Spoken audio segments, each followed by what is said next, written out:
Ég að sönnu komin út fyrir Eyjafjörð að þessu sinni, en það hægt að réttlæta það. Maðurinn sem ég ræði við í dag sótti menntun sína til Akureyrar og vann þar tíma. Hann heitir Sverrir Ingólfsson og ég að sjálfsögðu að tala bílasafnið að Ystafelli. Þetta byrjar náttúrulega með því að pabbi flytur hingað 1946. Mamma fædd og uppalin hérna á Ystafelli. Hún fór suður í stríðinu og kynntist pappa og þau fluttu hingað norður 46. Já. Og þá var hann búinn að læra bifvélavirkjun. Lærði hjá Svein Egilssyni í Reykjavík og sem sagt, hann byrjaði strax í bílaútgerð. Fljótlega flytja mjólk til Húsavíkur og vegagerð og svona, það var ekki mikið að byrja þá. Og náttúrulega í viðgerðum líka. Já.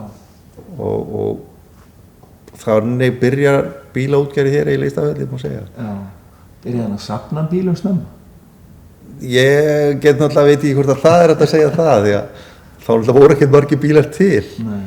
En hann svona var motto hjá honum að segja að geta bjarga sér og eiga varaluti og dót og þá fór að safnast í kringum hann náttúrulega kannski keypti bíl til að nota ekki úr honum, mótor eða öxul eða hvað sem var.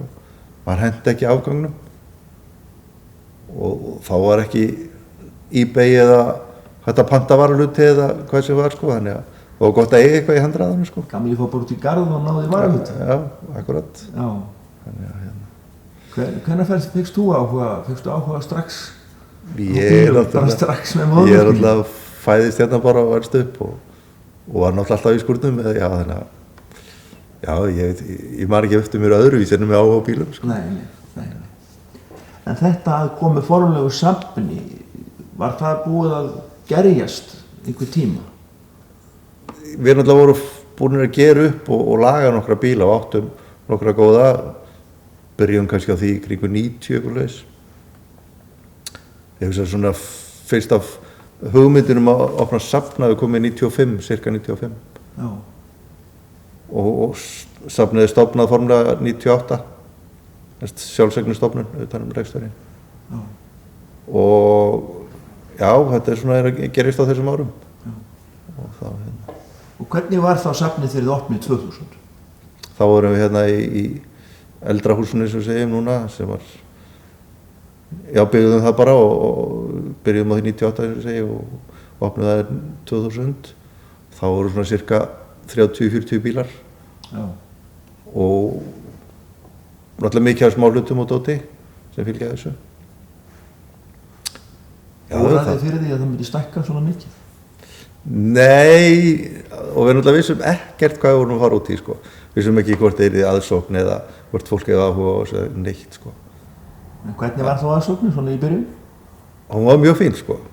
Og fyrstu opnum hana 8. júlí og fyrsta árið komu, sko, einhver 1200 nöfn í gestabókina, sko, á þessum nokkrum mánuðum, 2 mánuðum má segja. Og við náttúrulega byggumst kannski við því á heilu ári, eins og maður segir. Já, þetta var ótrúlega góðar upptökur og fólk ánægt, sko, má segja. Þannig að það var sóknarhugur í ykkur? Já, og svo byrjum við bara strax 2004 að byrja á næsta húsi og opnuðum það 2006. Þannig að, já, þetta sprengdist utan á sig strax, sko. Já. Byrjum náttúrulega vorum við með gálum bíluna sem pappa átti, eins og Karjólin sem hann keypti 45 og átti alla tíð, svo sagt. Það var heimilisbílinn hérna fram, já, fyrsta áratugina, má segja. Svo voru alltaf gamli Fordinn 29 sem við gerum upp, það er eins og fyrsti bílinn hans sem hann var með í Bretavinnunni í Reykjavík. Ford AA 1929. Svo vorum við, ég var alltaf skriðdrekkina, hann var búinn að kaupa hann fyrir dálítið síðan.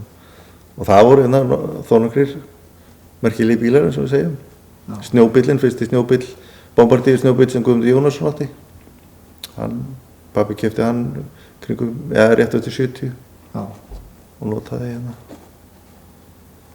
Og frægi bíll Ingimars Eydal, kom hann strax? Hann kom mjög fljótlega, já. Ég held að hann kom bara fyrsta sumri. Skótinn sem hann átti sem lengst. Já. En notaði lengst.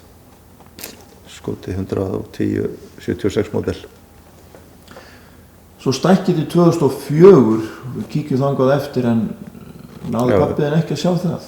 Nei, það var svolítið sko, já, ég veit ekki hvað að segja, það var svolítið sérstætt að við fengum teikningu að nýju húsi áramótin 2002-2003 og pabbi dó í febrúar 2003 sko.